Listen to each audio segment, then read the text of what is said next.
ባለስልጣኖች በተሽከርካሪ ወንበር በለስላሳ ምንጣፍ ቁጭ ብለው ሸካራ ትእዛዝ ይሰጣሉ። በተሽከርካሪ ወንበር ቁጭ ብለው የሚሽከረከር መመሪያ ይሰጣሉ። የማያደርጉትን ያሸክማሉ፣ የማይፈጽሙትን ያዛሉ። የኛ ጌታ ግን እግዚአብሔር ተዋጊ ነው፣ ስሙም እግዚአብሔር ነው። እግዚአብሔር ከሰማይ ወረደ፣ ከድንግል ተወለደ። እንደው በእውነት የኢትዮጵያ ሕዝብ ቫይታሚን እግዚአብሔር ራሱ በቅንፍ ርዱ እያዋጠው የሚኖር እንጂ እንዳመጋገባችሁ የለንም። እኔ ሳይንሱ መረጃ በነገራችን ላይ የሚመና ስለማታገኙት ምግብ መረጃ ሰብስቡ። የዕለቱ ዋዜማ ይሄን ስጋ ፕሮቲን አለው ብለህ መሰብሰብ ያለብህ እኪስ የስጋ መግዣ መሆኑን አረጋግጠህ። አዛኝን ማርያም ነው የምላችሁ። ወተት መግዛት ካልቻል ወተት ካልሽየም ምን አገባ ቢኖረው ባይኖር የማታገኘው የዕለቱ ዋዜማ ማለት የማያገኙትን ነገር መመኘት ነው። እየሰማችሁ ነው? እኔ አንድ ሰው ጤነኛ ሆኖ መኖር ከፈለገ 3 ነገር ማድረግ አለበት። አንደኛ በሌለው ነገር እቅድ አለማውጣት። ብዙ ሰው ክርስቲያኖች ገደል የሚገቡት በሌላቸው ነገር በጀት ይመድባሉ። በቃ በዚህ ወር መኪና ገዛለሁ። ሰውየው እኮ እንኳን መኪና ጫማ መግዣ እኮ የለው። ይሄ ሰውዬ በእርግጠኝነት በዚህ ወር በመኪና ሊገጭ ይችላል። እሱ በጀት አያስፈልገውም። ሰው በሌለው ነገር እቅድ አይወጣም። ሀገሮች እኮ ለምሳሌ አሜሪካ የምትበጅተው በጀትና የኛ ሀገር የምትበጅተው በጀት አንድ ነው እንዴ? ምናልባት አሜሪካ ለአንድ ፕሮጀክት የመደበችው በጀት ለኛ መንግስት የዓመት በጀት ሊሆን ይችላል። አይ ማን ከማን ያንሳል ብሎ እንደ አሜሪካ በጅታለው ካለ ምን ሊፈጠር እንደሚችል እግዚአብሔርም እኛ መንግስትም ነው። ዛሬ አክሱም ስትሄዱ፣ ላሊበላ ስትሄዱ፣ አንዳንድ ትልልቅ የታሪክ ቦታዎች ስትሄዱ አስጎብኚዎች ይመደቡላቸዋል። አንዳንዱ አስጎብኚ ከእናንተ የተሻለ መረጃ የሌለው ትዝ ያሉን የሚያወራል። አንዳንድ ጊዜ ትዝ ምን ያላነበበ ስለሚያስጎበኘው ምንም መረጃ የሌለው አይን ስላለው ብቻ። አንዳንድ ጊዜ በቴሌ ኳስ ስትከታተሉ እነዚህ በሬዲዮ ኳስ የሚያስተላልፉ ሰዎች አሉ። አንዳንዶቹ አይን ስላላቸው ብቻ ነው ኳስ የሚያስተላልፉት። ምንም እውቀት የላቸው ያስታውቃሉ። መቼም እገሌ ኳስ ይዞ ወደዛ እየሄደ ብሎ ለመናገር አይን እንጂ እውቀት አይጠይቅም አይደል?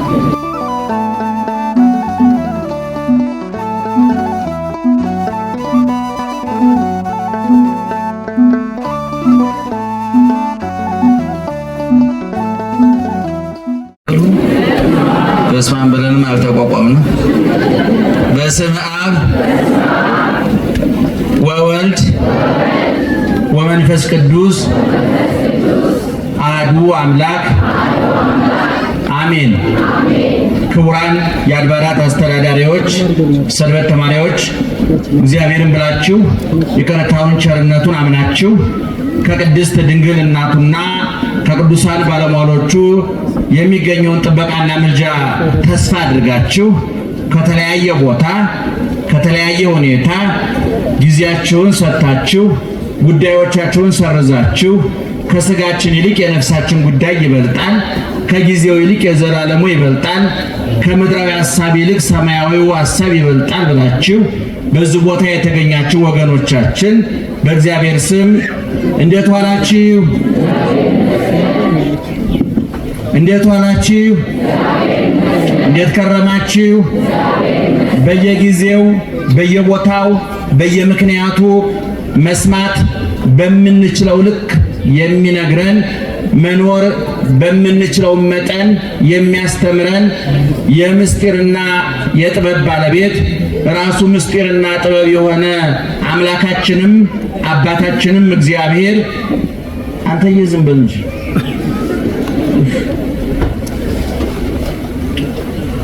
ክብርና ምስጋና ይግባው። ክብርና ምስጋና ይግባው። እናንተ የምትሰሙት እኛም የምንናገረው አይንሳችሁ እግዚአብሔር ጆሮአችሁን ይክፈት፣ አንደበታችንንም ይፍታ።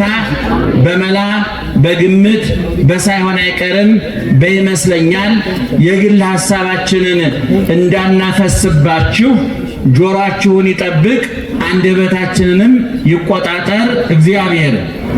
እንግዲህ እጥር ምጥን ሰብሰብ አድርገን ጥቂት ነገር እንነግራችኋለን። ምስጢሩን ጥበቡን ይግለጥልን እግዚአብሔር። አዊነ ይታንከርዋ ለእንተ ትመጻክሙ መከራ ከመዘነኪር ግብር ዘይከውን ብክሙ አላ መከራ ይእቲ ወንድሞች ሆይ በእናንተ መካከል እንደ እሳት የሚፈትን እንደ እሳት የሚሆን መከራ ቢሆንባችሁ አዲስ ነገር እንደተደረገ አድርጋችሁ አታድንቁ። ባጭሩ መከራውን አታድንቁ ብለን መውሰድ እንችላለን። አብረን ብንለው እጅግ እደሰታለሁ። ወንድሞች ሆይ ወንድሞች ሆይ፣ ኧረ ድምፃቸው አይመጥንም። ወንድሞች ሆይ ወንድሞች ሆይ መከራውን አታድንቁ። ምኑን ምን አታርጉ? እነማን አዊና ወንድሞች አንዱ ቃል፣ ሁለተኛው አታድንቁ ነው። ሶስተኛው እንዳይደነቅ የተደረገው ምንድነው? መከራ ነው። ይህ ቃል ታላቁ ሐዋርያ ቅዱስ ጴጥሮስ የተናገረው ቃል ነው። በአንደኛ ጴጥሮስ ምዕራፍ 4 ከቁጥር 12 ጀምሮ ያለ ቃል ነው። ቤታችሁ ገብታችሁ ብታነቡ ሙሉ ሐሳቡን፣ ሙሉ ምስጢሩን፣ ሙሉ ኃይለ ቃሉን ታገኙታላችሁ። እኔ ከዛ ቆንጥሬ ነው ያመጣሁት። በድጋሚ እግዚአብሔር ይግለጥልን። እንግዲህ መጽሐፍ ቅዱስ ያጻፈው ቅዱስ እግዚአብሔር ነው። የጻፉት ቅዱሳን ሰዎች ናቸው። ስለዚህ ያጻፈው እግዚአብሔር ቅዱስ ስለሆነ የጻፉትም ሰዎች ቅዱሳን ስለሆኑ ቃሉ ደግሞ ምን ይባላል?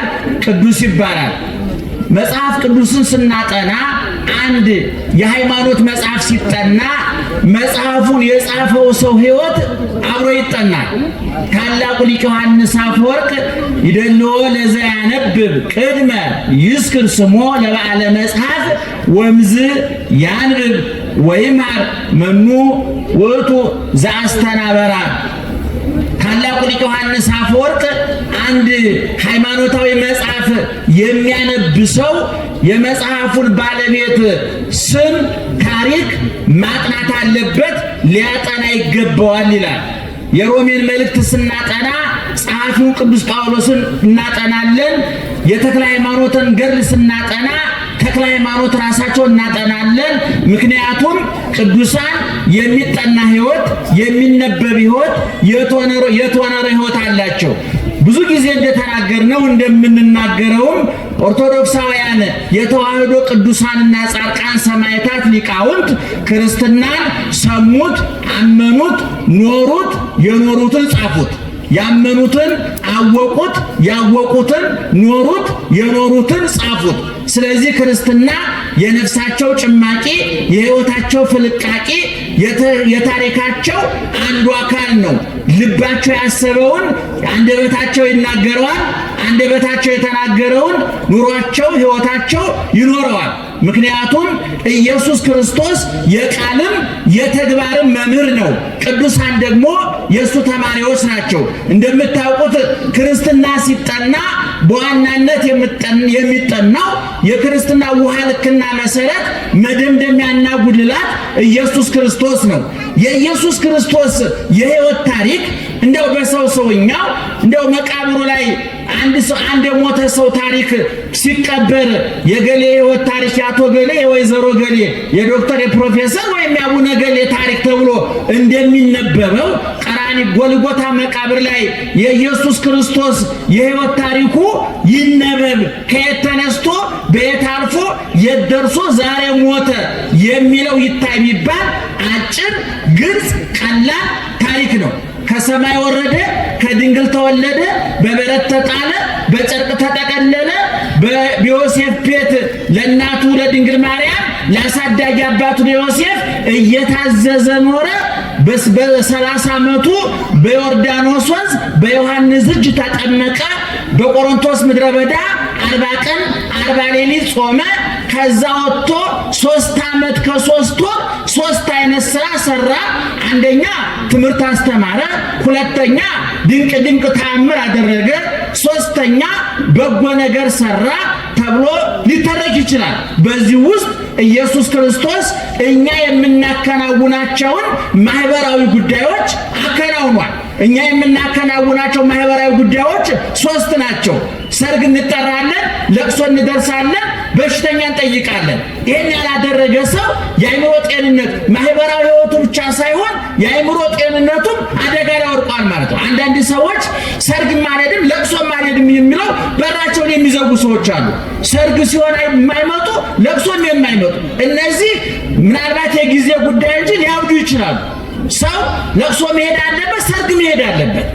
በሚለቀስበት ጊዜ ካላለቀሰ፣ በሚሳቅበት ጊዜ ካልሳቀ ከሐዘንና ከለቅሶ ውጭ ሶስተኛ ቦታ የለም። ሶስተኛው ቦታ እብደት ነውና ሊያብድ እያኮበኮኑ ማለት ነው። እኔ እዚህ ውስጥ ያላችሁ ሴቶች ባሎቻቸው ለቅሶ አንሄድም ካሏችሁ ተጠራጠሯቸው። አቋርጦ ሊያብዱ ይችላሉ። እውነቴን ነው የምላችሁ። ለቅሶ መሄድ አለበት አንድ ሰው። ለቅሶ አንሄድም የሚሉት ለምን ነው የማይሄድ? ለምን ቀብር ማለት ለምን እንኳን ገብቶ ቁጭ ማለት እኔ እሄዳለሁ። የዝንፎ ለምን ነው የማትወር? ነገ አንተ ትቀበር የለ እንዴ? ለምን ነው ሰርግ የማትሄደው? ነገ ትድር የለ እንዴ? ባትድር እንኳን ታድር የለ እንዴ? ስለዚህ ኢየሱስ ክርስቶስ ይገርማቸዋል። በ3 ዓመት ከ3 ወር በእኛ መካከል ሲኖር እነዚህ ማህበራዊ ጉዳዮች ተወጥቷል። ሰርግ ቤት ተጠርቶ መጥቷል። እናቱ ተጠርታ መጣ ነበረ። ተማሪዎቹን አስከትሎ መጣ። የመጣው ውሃውን ወይን ለማድረግ አይደለም። እንደ ማንኛውም ሰው ሰርግ ተጠርቶ ጥሪውን አክብሮ ነው የመጣው። እግዚአብሔር ካልተጠራ አይመጣም፣ ከተጠራ አይቀርም። እግዚአብሔር ድንኳን ሰባሪ አይደለም፣ ሳይጠራ አይመጣም። ከተጠራ ግን ቦታ አይመርጥም። ሁልጊዜ እንደምለው ሰዎች ምድራውያኑ ባለስልጣኖች ሲጠሩ 3 ጥያቄ ያቀርባሉ። አንደኛ የምንጎበኘው ቦታ ለክብራችን ይመጥናል ወይ? ሁለተኛ ለደህንነታችን አስተማማኝ ነው ወይ? ሶስተኛ በጉብኝታችን ምን ውጤት እናመጣለን? ትርፉ ምንድን ነው ብሎ ይጠይቃል። እውነት ነው መጠየቅ አለባቸው። ኢየሱስ ክርስቶስ ሲጠራ ለክብር ይመጥናል ወይ ብሎ አይጠይቅም። ከበረት የበለጠ ቆሻሻ ለክብር የማይመጥን ቦታ የለም። እዛ ቦታ ተወልዷል እግዚአብሔር። ለደህንነት አስተማማኝ ነው ወይ አይልም። ከመስቀል የበለጠ ለደህንነት አስጊ የመከራ ቦታ የለም። መስቀል ላይ ተገኝቷል እግዚአብሔር። የጉብኝቱ ውጤት ምንድን ነው ብሎ አይጠይቅም እግዚአብሔር። ሐሞት፣ ኮምጣጤ፣ ሽንካርና ጅራፍ እንደሆነ ያውቀዋል። ነገር ግን ኢየሱስ ክርስቶስ ቅድም እንዳልኳቸው እኛ ባለፍንባቸው መንገዶች ሁሉ አልፏል። ምክንያቱም የእኛ ጌታ የማያደርገውን አይናገርም። እንደምታውቁት ምድራውያን ባለስልጣኖች በተሽከርካሪ ወንበር በለስላሳ ምንጣፍ ቁጭ ብለው ሸካራ ትእዛዝ ይሰጣሉ። በተሽከርካሪ ወንበር ቁጭ ብለው የሚሽከረከር መመሪያ ይሰጣሉ። የማያደርጉትን ያሸክማሉ፣ የማይፈጽሙትን ያዛሉ። የኛ ጌታ ግን እግዚአብሔር ተዋጊ ነው፣ ስሙም እግዚአብሔር ነው። እግዚአብሔር ከሰማይ ወረደ፣ ከድንግል ተወለደ እና ገብርኤልን ሚካኤልን ሂዱ አድኗቸው አላለም። እነ ኢሳያስ እና ኤርምያስን ተሰቀሉላቸው አላለም። አድርጉ ነው ያለው። ፈጽሙ ነው ያለው። እና ሐዋርያትን ቅድም እንደተናገርኩት በዚሁ መንገድ ነው ያለፉት። እንደ ፈጣሪያቸው ናቸው። ተመሰሉ ኪያየ በከመ አነ እትሜሰሎ ለክርስቶስ። ሐዋርያው ቅዱስ ጳውሎስ በአንደኛ ቆሮንቶስ ምዕራፍ 11 ላይ እኔ በሉ እስኪ ጮክ ብላችሁ እስኪ ኧረ ጮክ ብላችሁ ክርስቶስን እንደመሰልኩ እናንተም እኔን ምሰሉ። እሱ ማንን ይመስላል? ማንን ይመስላል?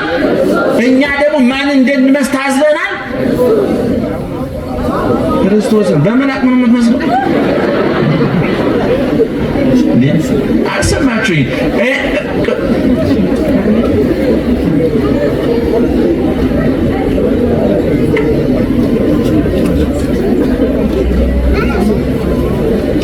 ይቅርታ የመረጃ ክፍተት እንዳይፈጠር ነጠላ ላይ የሆነ ነገር ለጥፎ እያስለቀኩኝ ነው። ዓለም ላይ ትልቁ ጦርነት የመረጃ ክፍተት ነው ይባላል እና ምንም እየተከናወነ አይደለም ማለት ነው። የማታዩ ሰዎች ደህና ዋላችሁ? ነቅታችሁ ስሙን። እኔ ማንን እመስላለሁ አለ ቅዱስ ጳውሎስ። እሺ እናንተ ደግሞ ማንን ምሰሉ አለ? ማንን? ቅዱስ ጳውሎስን ነኝ። አሁን ይሄንን ነገር እኔም ሰባኪ ነኝ ለስሙ አይደለ? እኔን ምሰሉ ብዬ አልናገርም። ስካሩ ቢሆንስ፣ ተደባደቡ ቢሆንስ፣ አመንዝሩ ቢሆንስ፣ ዋሹ ቅጠፉ ቢሆንስ፣ ቅዱሳን አባቶቻችን ግን የደረሱበትን ደረጃ ስለሚያውቁት አፋቸውን ሞልተው ማንን ምሰሉ ይላሉ? እኔን ምሰሉ ይላሉ። እና ቅድም እንደተናገሩት ኢየሱስ ክርስቶስ ከተወለደበት እስከሚያርግበት ጊዜ ድረስ ያለው የሕይወት ታሪኩ እዚህ ቦታ በላ፣ ጠጣ፣ ተደሰተ፣ ተዝናና ተብሎ አልተጻፈለትም። ምናልባት ለባህሪው አይስማማውም ብቻ ብለን የምናልፈው አይደለም። ነገር ግን የትም ቦታ እንዲያውም ታላቁ ሊቅ ዮሐንስ አፈወርቅ መነኮሳት አባቶቻችን ሲያስተምሩናል ኦ መነኮስ ባይቴ ሰማይከ ከመሳሐቀ ክርስቶስ፣ አንተ መነኮስ ክርስቶስ በቀራንዮ ላይ ራሱ ላይ የደፋውን የሾህ አክሊል ምሳሌ የሆነውን ቆብ የደፋ የለበሰውን ቀሚስ የለበስ የተገረፈውን ግርፋት የምታስታውሰን አንተ መነኩሴ መነኮስ አሰምተህ የምትስቀው ክርስቶስ ሳቀ ተብሎ ተጽፏል ይላል።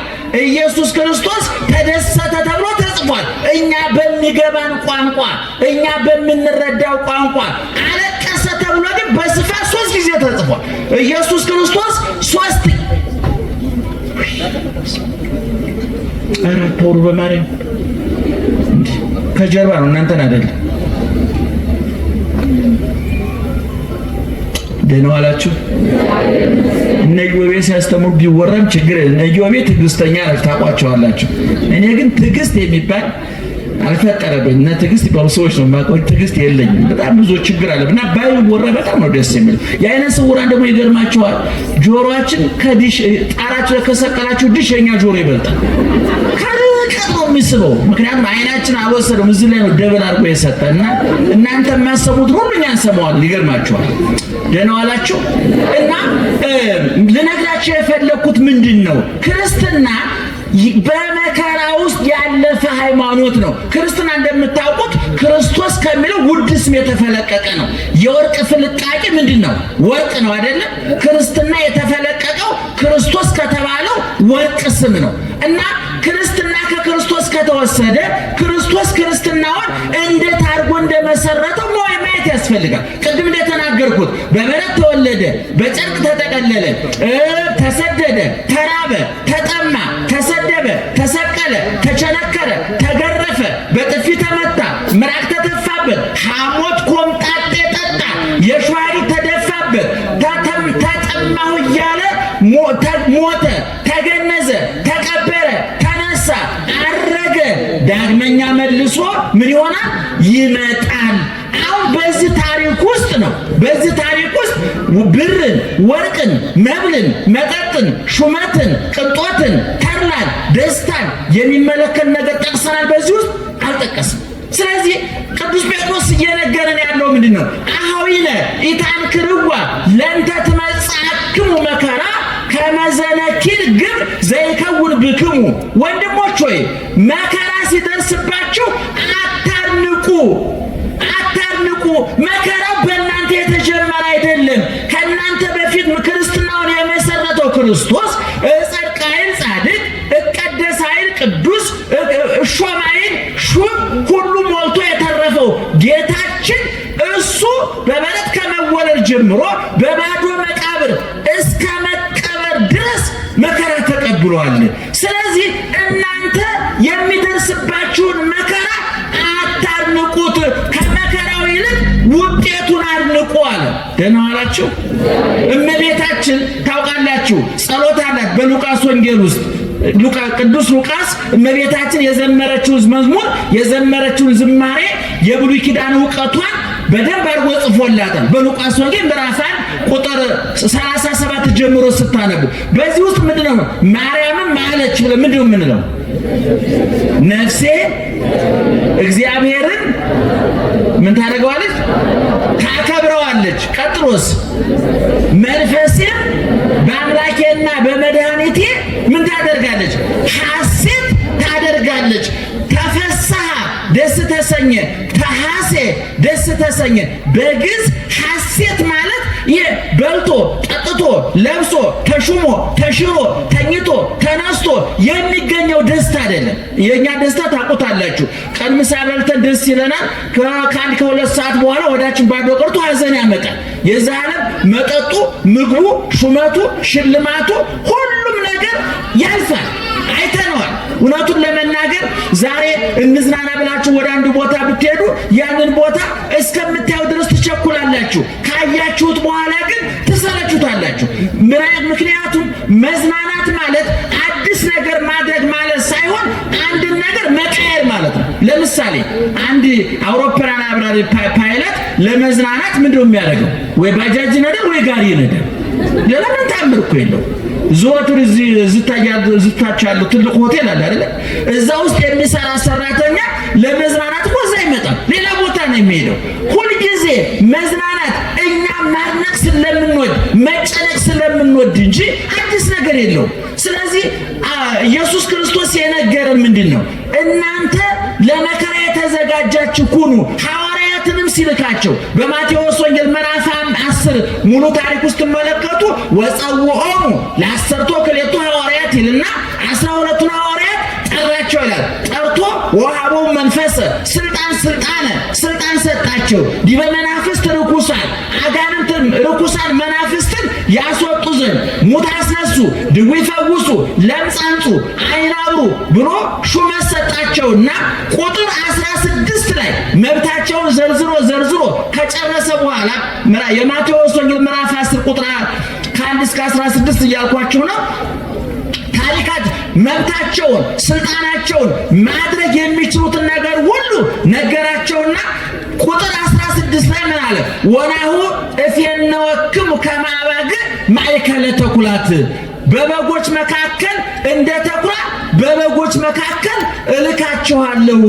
ተኩላ አለ፣ እናንተ በጎች ናችሁ ብሎ ነገራቸው ኢየሱስ ክርስቶስ። ይሄ ራሱ ያሳለፈው ሕይወት ነው። ቅድም እንደተናገርኩት በበረት ተወለደ፣ በጨርቅ ተጠቀለለ፣ ራበው፣ ጠማው፣ ተሰደደ፣ መከራ ተቀበለ።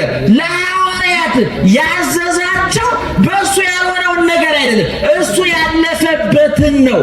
እና ቅዱስ ጴጥሮስም ለምእመናን ለክርስቲያኖች የሚነግራቸው ወንድሞች ሆይ ፈተና ይመጣል፣ እንደ እሳት ወርቅ በእሳት እንዲፈተን እንዲነጥር እናንተንም የሚያነጥራችሁ የሚያጠራችሁ የሚያሳምራችሁ ከክርስቶስ ከሐዋርያት አደርጋችሁ እና መንግሥት የሚያዘጋጃችሁ መከራ በመካከላችሁ ይሆናል። ነገር ግን መከራውን በማድነቅ በመሰጠት አትሽሹ፣ መከራውን ተጋፈጡት ነው ያለው። እንግዲህ ዛሬ ታውቃላችሁ ብዙ ክርስቲያን የሚያየው ጎረቤቱን፣ የሚያየው ጓደኛውን፣ የሚያየው የተገነቡትን ፎቆች፣ የሚያየው የእሱ ጎረቤት የሚነዳውን መኪና፣ የለበሰውን ሱፍ፣ የሚዝናናበትን ቦታ፣ ስለዛ ነው መረጃ የሚሰበስበው። አሁን እዚህ ውስጥ ያለን ክርስቲያኖች እንደው በጣም ይቅርታ ይደረግልኝና ስለ አሜሪካ ካለን መረጃና ስለ መንግስተ ሰማያት ካለን መረጃ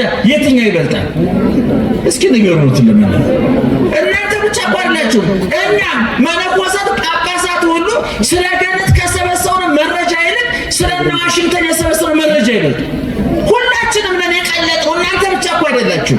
ነገር ግን ክርስቲያኖች መረጃ መሰብሰብ ያለባችሁ ስለማን ነው? ስለ መንግስተ ሰማያት ነበረ። መንግስተ ሰማያት ምን አይነት እንደሆነች እኮ በዮሐንስ ራእይ ምዕራፍ 21 ሙሉ ታሪኳ ተጽፏል። የከተማው ውበት ዛሬ ወግል ብታደርጉ አንድ ዩቲዩብ ውስጥ ብትገቡ ስለ አሜሪካ ከተሞች፣ ስለ አውሮፓ ከተሞች፣ ስለ ጥራታቸው፣ ስለ ውበታቸው፣ ስለ መዝናኛቸው፣ ስለ ተሟላላቸው የኑሮ መለኪያ መመዘኛ ብዙ መረጃ ይሰጣል። ስለ ቻይና ከተሞች ብዙ መረጃ ይሰጣል። መጽሐፍ ቅዱስ ግን የሚነግረን ስለ መንግስተ ሰማያት።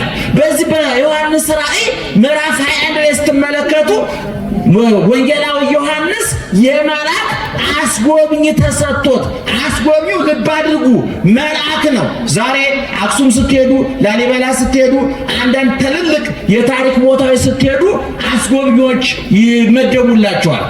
አንዳንዱ አስጎብኝ ከእናንተ የተሻለ መረጃ የሌለው ትዝ ያልሆነ የሚያወራል። አንዳንድ ጊዜ ትዝ ምንም ያላነበበ ስለሚያስጎበኘው ምንም መረጃ የሌለው አይን ስላለው ብቻ።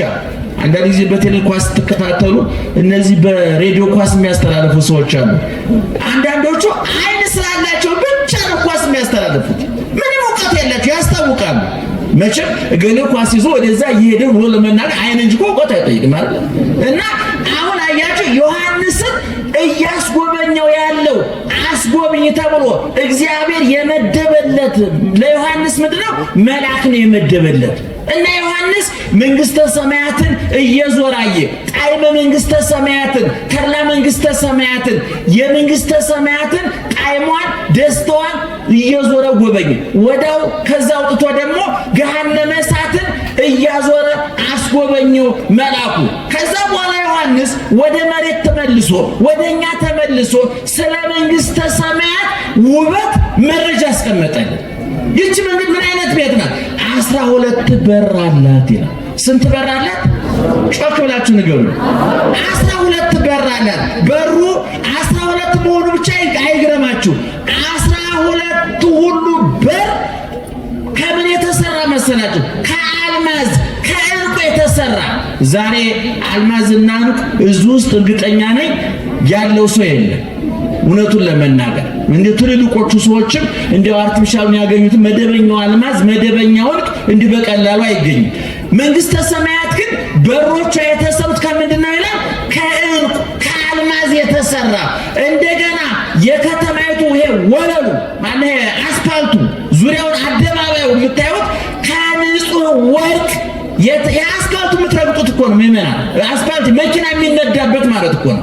ንጹህ ወርቅ ነው ያ የመንግስተ ሰማያት ወለሏ፣ አስፋልቷ፣ አደባባይዋ ከንጹህ ወርቅ የተሰራ ነው።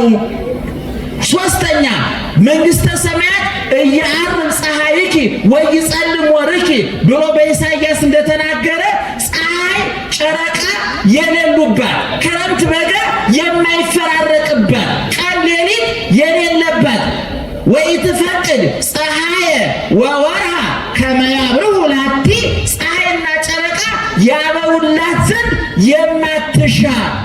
እንዴት ደስ ይላል ምዕመናን። ዛሬ የኤሌክትሪክ ዋጋ ምን ያህል እንደሆነ ታውቃላችሁ? ለዛውም ሲመጣ እኮ ነው አይደል? ለዛውም ከመጣም ቢመጣም ችግር ነው። ዋጋው ብዙ ስለሆነ ቢቀርም መከራው ጨለማ ስለሆነ ሁለቱም አደጋ ነው። ውሃውን ታውቃላችሁ? ቢመጣ የደፈረሰ ውሃ ነው፣ ቢቀርም እንደው ቧንቧው ራሱ ውሃ ጠምቶ ደርቋል። ይገርማችኋል። ታውቁታላችሁ በየቤቱ እንደው ኢትዮጵያውያን እንደው በሳይንስ መመዘኛ እኔ አንዳንድ ጊዜ ሳይንስ ስላመጋገብ የጻፈውን ስናነብ እንደው በእውነት የኢትዮጵያ ሕዝብ ቫይታሚን እግዚአብሔር ራሱ በእንቅልፍ ርቡ እያዋጠው የሚኖር እንጂ እንዳመጋገባችሁ የለንም። እኔ ሳይንሱ መረጃ በነገራችን ላይ ምዕመናን ስለማታገኙት ምግብ መረጃ ሰብስቡ። የዕለቱ ዋዜማ ይሄ ነው። ስጋ ፕሮቲን አለው ብለህ መሰብሰብ ያለብህ እኪስ የስጋ መግዣ መሆኑን አረጋግጠህ። አዛኝን ማርያም ነው የምላችሁ። ወተት መግዛት ካልቻል ወተት ካልሽየም ነው ምን አገባ ቢኖረው ባይኖር የማታገኘው የዕለቱ ዋዜማ ማለት የማያገኙትን ነገር መመኘት ነው። እየሰማችሁ ነው? እኔ አንድ ሰው ጤነኛ ሆኖ መኖር ከፈለገ 3 ነገር ማድረግ አለበት። አንደኛ በሌለው ነገር እቅድ አለመውጣት። ብዙ ሰው ክርስቲያኖች ገደል የሚገቡት በሌላቸው ነገር በጀት ይመድባሉ። በቃ በዚህ ወር መኪና ገዛለሁ። ሰውየው እኮ እንኳን መኪና ጫማ መግዣ እኮ የለው። ይሄ ሰውዬ በእርግጠኝነት በዚህ ወር በመኪና ሊገጭ ይችላል። እሱ በጀት አያስፈልገውም። ሰው በሌለው ነገር እቅድ አይወጣም። ሀገሮች እኮ ለምሳሌ አሜሪካ የምትበጅተው በጀትና የኛ ሀገር የምትበጅተው በጀት አንድ ነው እንዴ? ምናልባት አሜሪካ ለአንድ ፕሮጀክት የመደበችው በጀት ለኛ መንግስት የዓመት በጀት ሊሆን ይችላል። አይ ማን ከማን ያንሳል ብሎ እንደ አሜሪካ በጅታለው ካለ ምን ሊፈጠር እንደሚችል እግዚአብሔርም እኛ መንግስትም ነው። ስለዚህ ሁልጊዜ እየሰማችሁ ነው።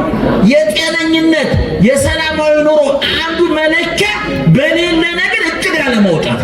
በሌላችሁ ነገር እቅድ አታውጡ። ስለሌላችሁ ነገር መረጃ አትሰብስቡ። እኔ ለምሳሌ አይነ ስውር ነኝ። ስዕል ለመሳል ምን ያስፈልጋል ብዬ ጠይቄያለሁ። ምን ያደርግልኝ? ለምን ነው ጠይቁ? ምን ይሰራል? ስራለም ማሰራው ነገር ምን ያደርግልኛል? ሹፌር ብሆን አንድ ቀን ብዬ ተመኝቻለሁ። ለምን ደግሞ ነው አይነ ሳይኖር ደግሞ በሌላችሁ ነገር እቅድ አይወጣም። እየሰማችሁ ነው? በደንብ ስሙኝ። በትዳር ውስጥ ያላችሁ ባልና ሚስቶች ማታ ቁጭ ብላችሁ ስትወያዩ በደሞዛችሁ ልክ ነው እቅድ የሚወጣው። ብዙ ሰው ከአቅሙ በላይ እያቀደ ነው፣ ከአቅሙ በታች እየኖረ ያለ እና አንዱ በላይ እቅድ አለማውጣት። ሁለተኛስ በማትለውጡት ነገር ጊዜ ማጥፋት። ብዙዎቻችን በማንለውጠው ነገር ጊዜ ማጥፋት እንወዳለን። በቃ አንድ ችግር ከእናንተ በፊትም ነበረ፣ በእናንተ ጊዜም አለ፣ ከእናንተ በኋላም አለ። ለምሳሌ አግብታችሁ ልጅ እምቢ ቢላችሁ የታምር ነገር ነው፣ አዲስ ነገር ነው። እናንተ የመጀመሪያ ናችሁ፣ እናንተ የመጨረሻ ናችሁ። ለዛውስ ላይ መንግስት ልጅ መውለድ የመንግስተ ሰማያት የይለፍ ወረቀት ነው እንዴ?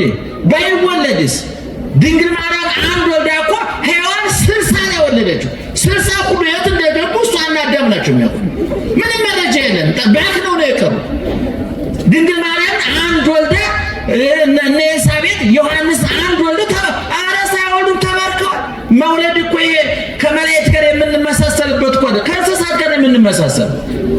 አንተ 4 ልጅ ካለ የሆነች ላም እኮ 4 ጥጃ አላት። ምንም አንተ 4 የሆነች በቃ 4 ልጅ ወልዳል። ምንም ተአምር የለውም። አንተ ጻድቅ ስለሆንክ አይደለም የወለድከው፣ ቅዱስ ስለሆንክ አይደለም የወለድከው።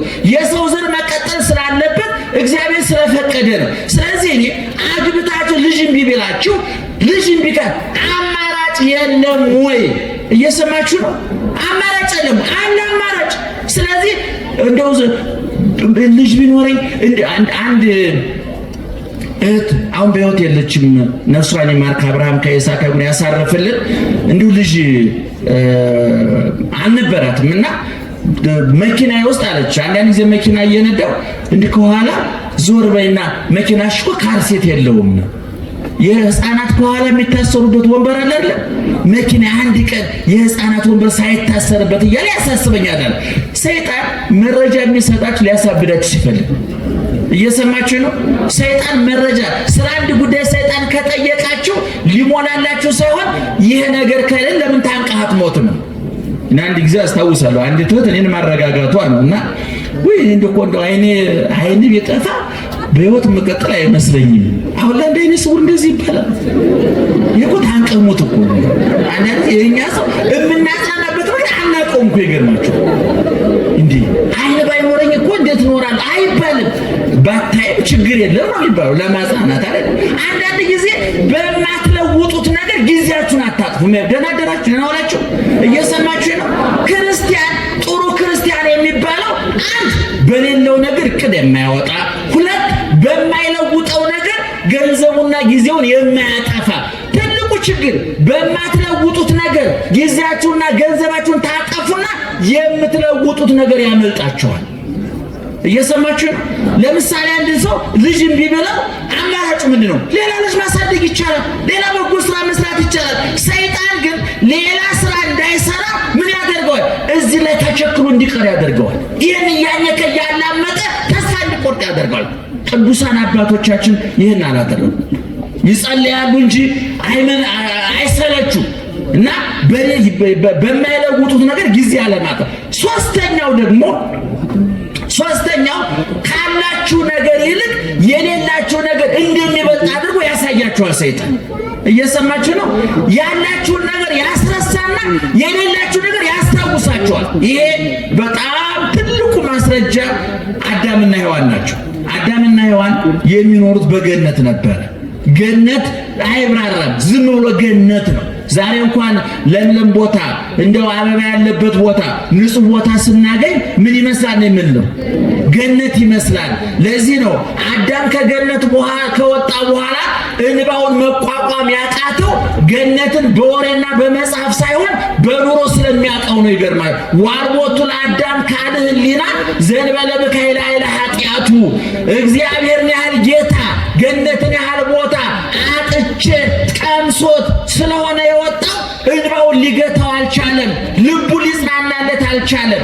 እና አዳምና ሔዋን ገነት እየኖሩ እግዚአብሔር ጠዋት ማታ እየመጣ አዳም ደህና ዋል፣ ሔዋን እንዴት አመሸሽ እያለ እየጠየቃቸው ቅዱሳን መላእክት እንደ ቡና ጣጭ ጎረቤት ጠዋት ማታ እየጎበኟቸው ጭንቀት የሌለበት የአየር ብክለት የሌለበት መሰደድ፣ መፈናቀል፣ መራብ፣ መጠማት የሌለበት ሹመት፣ ሽረት፣ ሐዘን፣ ደስታ፣ ጥጋብ፣ ረሃብ የማይፈራረቅበት እግዚአብሔር የነገሰበትን ከተማ በነገሰበት ገነት እየኖሩ ሰይጣን መጥቶ ምንድን ነው ያላቸው? ይሄ ሁሉ ነገር ከንቱ ዋናው ትልቁ ምስጢር ያለው እዚች ጸበለሱ ላይ ነው አለ። ያ ጸበለስ እኮ ምእመና ብትበሉት አያወፍር፣ ሌላ ምንም አያመጣ። ሰይጣን ግን በበለሷ ተንጠልጥሎ እነሱን ከዛ እንደሚያስወጣቸው ያውቀዋል። በኋላ ሰይጣን ከዛ በፊት ያንን በለስ እኮ ሔዋን አይተዋለች፣ አዳም አይቶታል። ግን አላጤኑትም፣ አላስተዋሉትም። እግዚአብሔር ጋር ስለነበሩ ያላቸው በዝቶባቸው እያደነቁ ያንን ለማስተዋያ ጊዜ አልነበራቸውም። ሰይጣን መረጃውን ከሰጣቸው በኋላ ግን ሔዋን ቅጠሉ አምሮ ፍሬው ጣፍጦ ታያት። ከመሰናይ ፍሬው ለበሊ በቃ ውበት ጨምሮ ታያት። ሽታው ማረካል፣ መልኩ ማረካል። ጣዕሙ ሳትበላው አስጎመጃትና ያችን የማትበላ የበለስ ፍሬ በልተው እነሱም ከእግዚአብሔር ተገነጠሉ፣ እኛም እንገነጠሉ። ዛሬ እናንተ የደረሰባችሁ መከራ፣ ዓለሙ ላይ እየደረሰ ያለው መከራ፣ እኛም ላይ ያለው የደረሰው መከራ አዳምና ሔዋን ካላቸው ብዙ ነገር ይልቅ በሌላቸው ጥቂት ነገር ላይ በመንጠልጠል አቅልጠው ነው የነሱ ነው። ስለዚህ ምእመናን እነዚህ ያላችሁ ነገር ብዙ ነው። ተኝታችሁ ተነስታችኋል። አይናቸው ያያል፣ ጆሮአችሁ ይሰማል፣ ደማችሁ እየተሰራጨ፣ ኩላሊታችሁ ጉበታችሁ እየሰራ ነው። መሽቶ እየነጋ ነው፣ እየተነፈስን ነው። ይሄ ተመስገን ብለን ይሄን እፎይ ብለን እንዳንተኛ ሰይጣን የመረጃ መዓት በማፍሰስ በጭንቅላታችን የኛን ትተን የሌላ ሰው እንድንመለከት በማድረግ ትዳራችን ያምሳል፣ ፖለቲካችን ያምሳል፣ ሃይማኖታችን ያምሳል፣ ቢሮአችን ያምሳል፣ ሱቃችን ያምሳል፣ ማህበራዊ ህይወታችንን ያመሰቃቅለዋል። ስለዚህ ሶስቱን ነገሮች ማጤን አለባችሁ። አንድ በሌላችሁ ነገር እቅድ አታውጡ። ሁለት በማትለውጡት ነገር ጊዜ ገንዘባችን አታጥፉ። ሶስት ካላችሁና ከሌላችሁ የቱ ይበልጣል? ንገሩኝ እስኪ። የቱ ይበልጣል?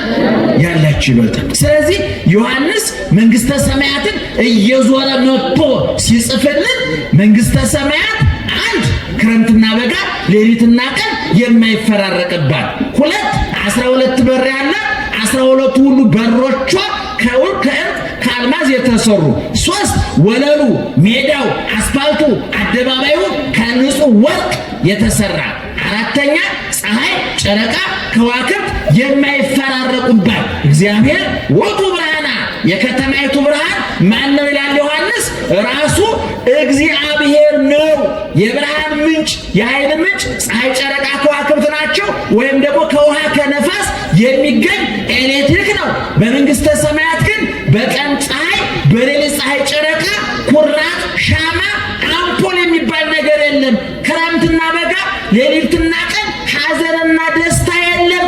በከተማይቱ ሹመት፣ ሽረት፣ የበላይ የበታች፣ ገዥ ተገዥ፣ ሰጭና ነሺ የለም። ሰጭና ተቀባይ የለም። ፖሊስ የለ ሌባ፣ ዶክተር የለ በሽተኛ፣ አዛዥ የለ ታዛዥ፣ ሁሉ እኩል ሆኖ ክርስቶስን መስሎ የሚኖርባት ከተማ ናት። እዛ ነው የምንገባው ምእመናን። ይሄን ነው ማድነቅ። ቅዱሳን እየነደዱ እየታረዱ እየተገፈፉ እየተገረፉ እሳቱን፣ ስለቱን፣ ስደቱን፣ ረሃቡን፣ ጥሙን አያደንቁም። የሚያደንቁት ምንድነው? ኋላ የሚገቡበትን ቦታ። ሐዋርያው ቅዱስ ጳውሎስ በዚህ በሮሜ 8:18 ላይ በጣም ይገርመኛል ወገኖቼ፣ ዛሬ የምንቀበለው መከራ ኋላ ከምናገኘው ክብር ጋር ሲመጣጠን ምንም እንዳልሆነ አስባለኋል። ለዛውም እኮ እኛ መከራ እኮ አልተቀበልንም። ታውቁታላችሁ አይደል? የኛ መከራ ከኛ ውስጥ የሚመጣ ነው። ከፍላጎታች ከምኞታችን የሚመጣ ነው። ካለመደማመጥ የሚመጣ ነው። ካለመግባባት የሚመጣ ነው። እነ ቅዱስ ጳውሎስ በሁለተኛ ቆሮንቶስ ምዕራፍ 11 ላይ እኮ የደረሰበትን መከራ እኮ ተናግሮታል እኮ። ይገርማቸዋል። በቀን በሌሊት በበጋ በክረምት በባይስ በባህር በየብስ ባመነው በካደው በዘመዱ በባይዱ እንከራተታለሁ። በባህር ላይ መርከቤ ማዕበል ሞገድ እየናጣት ካሁን ሰጠምን እያል ከመከራ ተርፈናል። አይሁድ 5 ጊዜ 40 ሊሞላ አንድ ሲቀረው 40 ሊሞላ አንድ ሲቀረው 5 ጊዜ ገረፉኝ፣ በድንጋይ ወገሩኝ። ይሄ ሁሉ ነገር አይገርመኝም። እኔ ቀን ከሌሊት ቀን በውኔ ሌሊት በህልሜ የሚያናጉዘኝ እረፍት የሚነሳኝ የአብያተ ክርስቲያናት ጉዳይ ነው አለ። ስለዚህ ምእመናን ቅዱስ ጴጥሮስ ያለን ምንድነው? የሚመጣባችሁን መከራ ምን አትበሉት? ምን አትበሉት? አታድንቁት። ከመከራው ይልቅ ምኑን አድንቁት ይላል? ውጤቱን አድንቁት። በነገራችን ላይ በጎበዝ ተማሪና በሰነፍ ተማሪ መካከል ያለው ልዩነት ምንድነው ታውቃላችሁ? ሰነፍ ተማሪ ፈተና ያደንቃል። ሰነፍ ተማሪ ፈተና እንደሚወድቅ ስለሚያውቀው አስቀድሞ ምን ይላል? ቲቸር አይወዱኝም፣ ያላስተማሩትን የሚፈትኑት አይነውሃቸው እኔን አይወደኝም። ስለዚህ አሁን አስቀድሞ እንደሚወድቅ ስለሚያውቀው የሚወድቅበትን ቦታ እየጎዘጎዘ ፈተናው ከባድ ነው፣ ትምህርቱ ከባድ ነው። ቲቸር ቅድም እንዳልኳችሁ ነው፣ ወንበሩ አይመቸኝም፣ ተማሪው ብዙ ነው ክፍል ውስጥ፣ ተማሪዎች ይመቀኙኛል፣ ተማሪዎች ራሱ አይተኙልኝም። ተማሪዎች ኮረስተው ለጥ ብለው ተኝተው እያጠኑ እኮ ነው የራሳቸው ነው። ሰነፍ ተማሪ ፈተና ያደንቃል። ጀግና ተማሪ ግን ስለ መምህሩ አያወሳም፣ ስለ ክላሱ አያወሳም፣ ስለ ተማሪዎቹ አያወሳም፣ ስለ ትምህርቱ ክብደትና ቅለት አይናገርም። ጸጥ ብሎ ትምህርቱን ያጠናል። በፈተና ጊዜ ውጤቱን ያየዋል። ቅዱሳን ሐዋርያት ፈተና አድናቂ አይደሉም፣ ችግር አድናቂ አይደሉም፣ ረሃብ አድናቂ አይደሉም፣ ጥም አድናቂ አይደሉም፣ ስደት አድናቂ አይደሉም፣ ሰይፉን ስለቱን አድናቂ አይደሉም። የሚያደንቁት የተከፈለላቸውን ዋጋ ነው። ቅዱስ ጊዮርጊስ በሰይፍ እየታረደ በእሳት እየነደደ እንደ አምባ እየተፈጨ እየተቆላ ያ ሁሉ የመከራ ዶፍ እየወረደበት እንዲህ አለ፣ እፎ እይሄሊ ከመ አምላኬ ተሰቅለ ዲበፀ መስቀል። እኔ ጸድቃለሁ ብዬ ነው፣ ገነት እገባለሁ ብዬ ነው፣ የዘላለም ሕይወት አገኛለሁ ብዬ ነው። ብታረድ እከብርበታለሁ፣ ብነድ እቀደስበታለሁ፣ ብገፈፍ ብገረፍ የብርሃን ልብስ እለብስበታለሁ። እኔ ብራብ ብጠማ የሕይወት እንጀራ የሕይወቷ እበላበታለሁ፣ እጠጣበታለሁ። እስር ቤት ብገባ መንግሥተ ሰማያት እገባበታለሁ። የኔ ጌታ ቀራንዮ ላይ ያን ሁሉ ዋጋ የከፈለው ምን አገኛለሁ ብሎ ነው? እሱን አላስብም ወይ? ክርስቲያን ሁለት ዓይን ሊኖረው ይገባል። ደህና ዋላችሁ? ስንት ዓይን? ስንት ዓይን? ሁለት ዓይን ሊኖረው ይገባል። አንዱ ቀራንዮ ላይ በመስቀል የተሰቀለውን ጌታ በቁስሉ ውስጥ ከነፍቅሩ የሚያይ፣ ሁለተኛው ዓይን ወደ ሰማይ ወጥቶ ክርስቶስን በአባቱ ቀኝ በዙፋኑ በጌትነቱ ከነክብሩ የሚያይ። ስለዚህ በቀራንዮ ፍቅሩ እየጸና በሰማያዊ ክብሩ እየቀና መከራውን ተቋቁሞ ይኖራል። በሐዋርያት ሥራ ምዕራፍ 7 ላይ እስጢፋኖስ በድንጋይ እየተወገረ የድንጋይ ቁልል እየተቆለለበት አጥንቱ እየተሰባበረ ደሙ እየተንዠቀዠቀ ስጋው እየተቦጫጨቀ ቆዳው እየተሸነታተረ ምን አለ? አባት ወይ ጌታዬ አለ፣ ወይ ትረሲ ቦሙ ጌጋዬ እስጢፋኖስን በድንጋይ ወገሩ ብለህ ዕዳ በደል አታድርግባቸው አለ። አንድ ዓይኑ የት ነበር ማለት ነው? ቀራንዮ። ቀራንዮ ላይ ምን ሲባል ሰምቷል? አባት ሆይ የሚያደርጉትን አያውቁምና ምን በላቸው አለ? ይቅር በላቸው አለ። እስጢፋኖስ በድንጋይ እየተወገረ ዓይኑ ቀራንዮ ነበር ማለት ነው። አንድ ዓይኑ ደግሞ በሰማይ ነበረ። ኢየሱስ ክርስቶስን በሰማያዊ ክብሩ በአብ ቀኝ ተቀምጦ አየው ይላል። ስለዚህ እስጢፋኖስ ስንት ዓይን ነበረ? አንድ ዓይኑ ቀራንዮ፣ አንድ ዓይኑ መንግሥተ ሰማያት። የኛ አንድ ዓይናችን ቴሌቪዥን ላይ ነው፣ ሌላው ዓይናችን ደግሞ ቦታ ነው። ታውቁታላችሁ። ስለ ጎረቤት መረጃ በመሰብሰብ የማከን ሰዎች ብዙ ሰው አበሻ ስለ ጎረቤት መረጃ በመሰብሰብ ጊዜው ነው የሚያጠፋው። ጎረቤት ዶሮ እንደታረደ መረጃ ይሰበሰብ እኮ አበሻ። በግ ታረደ፣ ዶሮ ታረደ፣ እንዳደ ሶፋ ቀየሩ፣ መጋረጃ ቀየሩ፣ መስኮት የማይረባ መረጃ ሲሰበስብ አብዶ ቀውሶ ቅድም ነግሬያቸዋለሁ። ስለሌለው ነገር መረጃ የሚሰበስብ አብዶ ቀውሶ ይቀራል። እኛ መረጃ እንዲኖረው የታዘዝነው ስለማን ነው? ስለ መንግሥተ ሰማያት። ወናሁ እዜነወክሙ ሐዲሰ ዜና፣ አዲስ ዜና እነግራችኋለሁ ተብሎ እንደተነገረ አዲሱ ዜና የመንግሥተ ሰማያት ጉዳይ ነው። መንግሥተ ሰማያት ስንት በር አላት ብያችኋለሁ? 12 በር። በሮቹ ከምን የተሰሩ ናቸው? ከአልማዝ ከዕንቁ። የከተማዋ አደባባይዋ ከምን የተሰራ ነው? ከንጹሕ ወርቅ። ከተማዋ ፀሐይ፣ ጨረቃ፣ ከዋክብት አሉባት የሉባትም? ክረምትና በጋ አለ የለም? ሌሊትና ቀን አለ የለም? ሐዘንና ደስታ አለ የለም? በጾም የሚሻር አለ የለም? ሰጭና ተቀባይ አለ የለም? በሽተኛና ዶክተር አለ የለም? ነፃ ከተማ በ12 ሁሉ የመንግስተ ሰማያት በር ላይ ደግሞ የነማን ስም ተጽፏል መሰላችሁ? የሐዋርያት ስም ተጽፏል። የጴጥሮስ በር። አንዳንድ ሰዎች በቅዱሳን ስም ለምን ቤተክርስቲያን ሰራችሁ ብሎ ሲበሳጩ ሰማለሁ። መቼም አንዳንድ ሰው የራሱ ስንፍና ሳያንሰው በሰው ይመቀኛል። በጣም ይገርመኛል። አንዳንድ ጊዜ ባለው ከመጽናናት ይልቅ በሰው የሚቀና እና እንደው በተክለ ሃይማኖት በጴጥሮስ በጳውሎስ ስም ቤተክርስቲያን ትሰራላችሁ ኢየሱስ ተረሳ የሚያላዝኑ ሰዎች አሉ። እነሱ ራሳቸው ረስተውት እኮ እሱ እየፈለጋቸው ነው። ይገርማቸዋል። እና ነገር ግን መንግስተ ሰማያት ስንገባ በ12 ሁሉ በር ላይ የተጻፈው የማን ስም ነው? ጮክ ብላችሁ ንገሩ። የማን ስም ነው የተጻፈው? የኢየሱስ ስም ነው? የክርስቶስ ስም ነው? የሥላሴ ስም ነው? ለምን ተቀንጭቦ በር ላይ ይጻፍበታል? ኢየሱስ ስም ልባቸው ውስጥ ተጽፏል እኮ። ሁሉ የሱ አይደለም፣ ለምን ይቀነስበታል? ኢየሱስ ክርስቶስ እኮ በጣም ነው የሚገርመኝ። ወዳጆቹን አክባሪ፣ ትንሽ የደከሙለትን ብዙ የሚያከብር። እኔ የወይን ግንድ ነኝ፣ እናንተ ምን ናችሁ አለ? ምንድን ናችሁ አለ? ቅርንጫፎች። መንግስተ ሰማያት ነያ ማእከሌክሙ፣ መንግስተ ሰማያት በመካከላችሁ ናት አለ። ክርስቶስ ራሱ መንግስተ ሰማያት ተብሎ ተጽፏል። ይገርማችሁ፣ መንግስተ ሰማያት ይባላል መገለጡ። ወነሃ ይሰማያ መንግስተ ሰማያት ለአስተርእዮቱ ማእከለ ፍቁራኒሁ፣ በወዳጆቹ መካከል መገለጡ መንግስተ ሰማያት ብሎ ይጠራዋል ሊቁ ሲተረጉም። ስለዚህ የገነት በር ላይ የተጻፈው የማን ስም ነው? የሐዋርያት። እዛ ውስጥ ደግሞ እነማን ይገባሉ? እናንተ ትገባላችሁ፣ እኛ እንገባለን። ዛሬ ቤት ላይኖራችሁ ይችላል። ዛሬ ጥሩ ምግብ ላይኖራችሁ ይችላል። ዛሬ ንጹህ ልብስ ላይኖራችሁ ይችላል። ዛሬ ምኝታችሁ ሸካራ ጎርባጣ ሊሆን ይችላል። ዛሬ ምሳ በልታችሁ ለራታችሁ እርግጠኛ ላትሆኑ ትችላላችሁ። ዛሬ ገንዘብ፣ ዘመድ፣ ጤና ፊቱን አዞሩባችሁ ሊሆን ይችላል።